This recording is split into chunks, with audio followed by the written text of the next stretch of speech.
लड़कियों को देखो, मौका मिले तो खुद दूल्हा लेकर आ जाती हैं। और एक आपकी बेटी है जिससे कुछ भी नहीं होता है। उसको भी तो पसंद आना चाहिए। देखिए जी, आपकी बेटी के लिए अब और लड़के नहीं देख सकती, स्पेशली मंगवाना पड़ेगा। और कितने लड़के ढूंढूं? आप तो बहुत खूबसूरत है। मैं सोते समय खर्राटे लेती हूँ। आप सच बोल रही है क्या? मदर प्रॉमिस बहुत तेज खर्राटे लेती हूँ।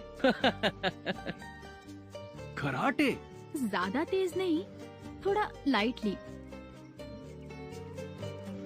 सिर्फ सोते समय बस। Are you serious?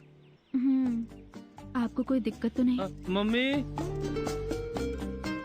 कोई बात नहीं, दूसरा लड़का आ जाएगा।